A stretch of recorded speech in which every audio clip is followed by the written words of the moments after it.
And I'm Blakely Braughton, live at the Boys and Girls Club in Fayetteville with an update on their event for Literacy Awareness Week. Stay tuned, UATV starts right now. I'm here on the lawn in front of Maple Hill South, where a wall is creating and sparking conversation across campus. Thanks, guys. I'm live here in one of the parking lots at Fayetteville High School, where normally 9th and 10th graders picked up. Today, they are moved down the street to lot 56 of the University of Arkansas campus to avoid the plane crash site. Thanks, Lydia. I'm here in the Union Connection Lounge, where just yesterday there was an international bazaar to kick off this International Education Week. The girls have already spent 30 hours on this project, but the banner may only be up for 45 seconds. Now, even though we are just now getting this information, police have been investigating the deaths of Rebecca Gonzalez and Christopher Lee Burns since Friday morning around 10 a.m. These peak hours occur during class changes, when more students try to get to campus for class. Thanks, guys. I'm here at the Boys and Girls Club, where right now there's a bunch of basketball games going on, but earlier today, around 3:30 p.m., there was a scavenger hunt to promote literacy. Now, if you look behind me, you can see there's a lot of rooms, and this is actually where the scavenger hunt was taking place. Volunteers took kids around to these different rooms to find the different characters who were also volunteers, who would then read different books to the kids and then ask them a few questions, and they'd have to decide which character to go to next and which one to find. I talked to one of the volunteers about why she was excited about joining this event and being part of something such as Literary Awareness Week. We were trying to think of a way that would make it more exciting for the kids, because just sitting around listening to someone read books isn't always the most entertaining thing, so we thought maybe if we made it some kind of game where they'd get more excited about it and run around and have a better time. Now, I was here during the scavenger hunt, and I could see the look on the kids' faces, and they were definitely excited, and the scavenger hunt definitely achieved what the Honors College and the Mortar National Senior Society was wanting out of this event. For UATV, I'm Blakely Braughton. I'm here on the lawn in front of Maple Hill South, where a wall is creating and sparking conversation across campus.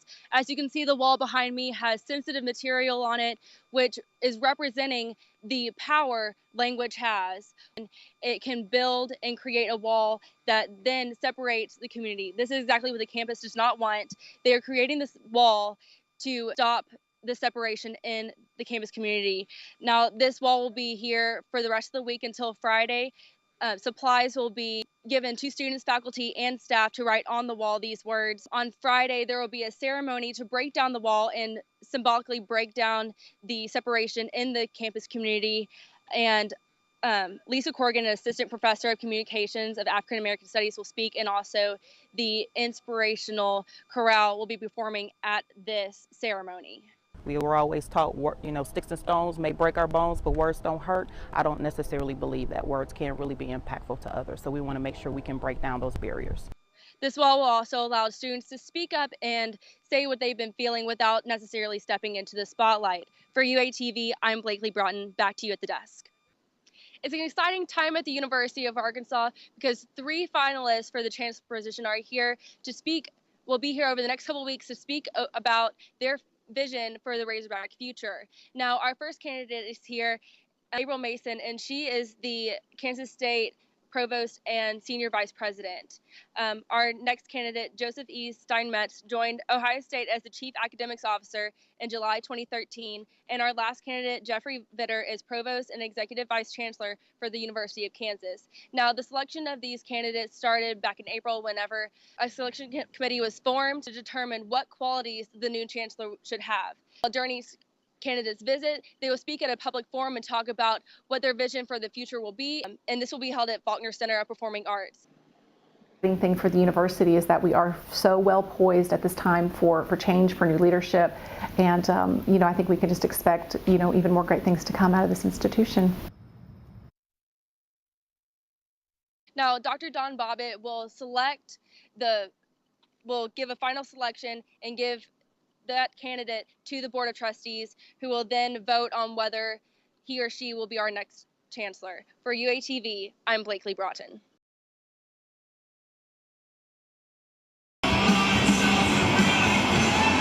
For the group Smoke Free Fayetteville, the enemy is secondhand smoke. It's no more right now than just a group of people getting together and saying we want a healthier community, and we think the first way to do that is make sure that everyone is protected from secondhand smoke in public places. The city banned smoking in churches and hospitals in 1991, and in 2002 eliminated smoking from all places, except bars. Smoke-Free Fayetteville believes kicking smoke out of bars and changing the policy will lead to more folks kicking the habit. Eliminating smoking in that area would potentially help prevent young people, especially college students, from going on to becoming regular smokers. Those who choose to go to smoking bars run the risk of illnesses caused by secondhand smoke. Upper respiratory illnesses, lung cancer, and asthma in children are a few of the hazards. I've talked to several people on Dixon who say that smoking should be left out of bars, even though they are smokers themselves. But not everyone was too enthusiastic about Smoke-Free Fayetteville's proposal. It's silly because there's only 3 bars in the entire city that you can smoke inside. I think smoking should be an option in bars. They're gonna do what they're gonna do, and you can't legislate people's health choices. For UATV, I'm blakely.braughton. Often helps just. The University of Arkansas's chemistry department bought $200,000 worth of equipment as part of the Discovery Hall renovation. This equipment ranges from smaller items such as balances. Whether it's organic chemistry or the balances, everybody uses a balance in the chemistry lab. You got to weigh things sooner or later. To FTI machines and other equipment used to separate mixtures. We have some high-performance liquid chromatographs separate mixtures of solutions. Chemistry purchased these devices using a fee paid by all U of A students.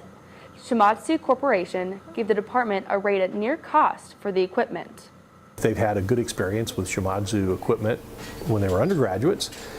The odds are better that they'll think of Shimadzu as a quality manufacturer, and they'll be more competitive when they're buying equipment.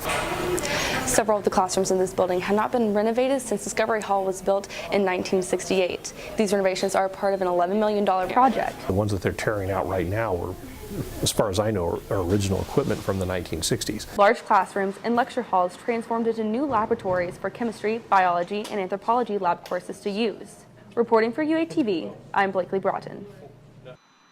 Thanks, guys. I'm live here in one of the parking lots at Fayetteville High School where normally 9th and 10th graders picked up. Today, they are moved down the street to lot 56 of the University of Arkansas campus to avoid the plane crash site. Now, I came up here a little bit earlier to talk to a few students about whether or not they were worried about after-school traffic because of the crash, but a few of them said they didn't even know MLK was closed.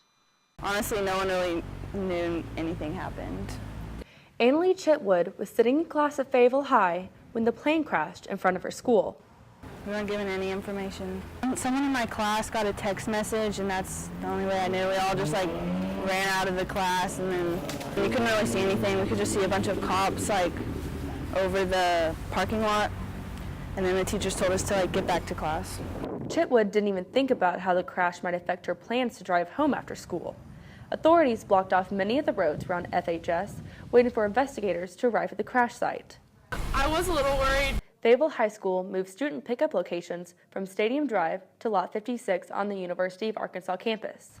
The plan helped keep parents and students away from the investigation. Students were released from school at their normal times.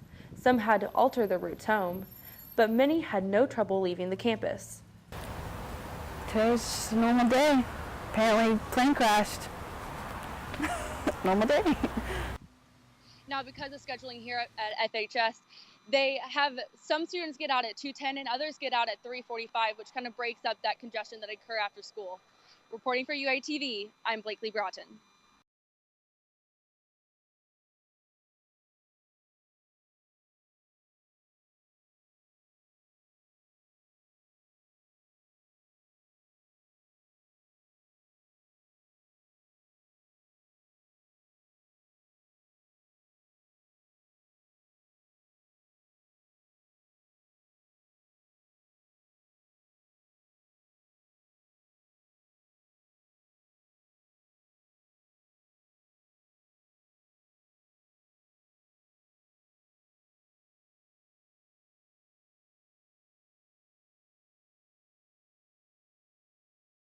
Now, even though we are just now getting this information, police have been investigating the deaths of Rebecca Gonzalez and Christopher Lee Burns since Friday morning around 10 a.m.